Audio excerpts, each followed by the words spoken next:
ఛాయ్ వాళ్ళకి వచ్చేది praise. CV Raman వేసేస్తున్నారు కదా.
కాదు కదా, మన భాష కూడా మనకు రావాలి.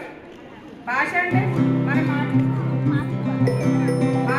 మెయిన్గా ఫస్ట్ మనం నేర్చుకోవాల్సింది మన మాతృభాష. మాతృభాష అంటే మన అమ్మ మనకు ఫస్ట్ ఏ భాష నేర్చుకుందో అది మన మాతృభాష. ఆ తర్వాత మిగతా భాషలన్నీ నేర్చుకోవాలి, మిగతా సబ్జెక్ట్స్ అన్నీ నేర్చుకోవాలి. మనం జీవితంలో ఏమైనా సాధించాలి అంటే అన్నీ రావాలి. మ్యాథ్స్ రావాలి, తెలుగు రావాలి, ఇంగ్లీష్ రావాలి, హిందీ రావాలి, సైన్స్ రావాలి, అన్నీ రావాలి. మన డే టు డే లైఫ్లో అన్ని సబ్జెక్టులు ఉపయోగం ఉంది, దాంట్లో మ్యాథ్స్ ఉపయోగం కొంచెం ఎక్కువగా ఉంది.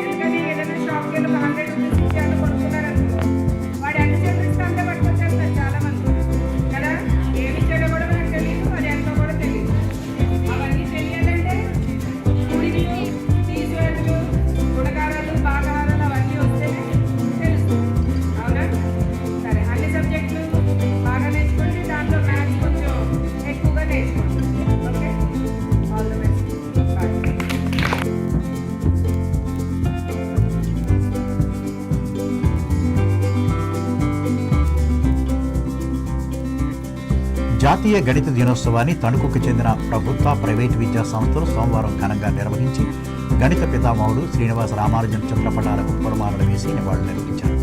ఈ సందర్భంగా టీసీఎన్ ప్రత్యేక కథనం అందిస్తుంది. గణితానికి మానవ జీవితానికి విడదీయరాని సంబంధం ఉంది. మానవ దైనందిన జీవితంలో ప్రతి చోట లెక్కలుంటాయి.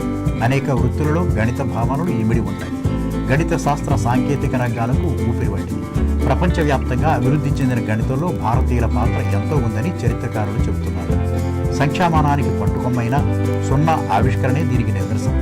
ఇది ప్రపంచ గణిత శాస్త్రానికి భారత హైస్కూల్లో గణిత శాస్త్ర దినోత్సవాన్ని నిర్వహించి శ్రీనివాస రామానుజన్ చేసిన కృషిని వివరించారు. ఈ కార్యక్రమాలకు వైస్ ప్రిన్సిపల్ ఆర్కే పండితర్, ప్రధానోపాధ్యాయులు తాళాబొత్తుల రామకృష్ణ, పట్టం సుజాతలు ఆధ్వర్యం వహించారు. ఈ సందర్భంగా ఏర్పాటు చేసిన పోటీలలో గెలుపొందిన విద్యార్థులకు బహుమతులు అందించారు.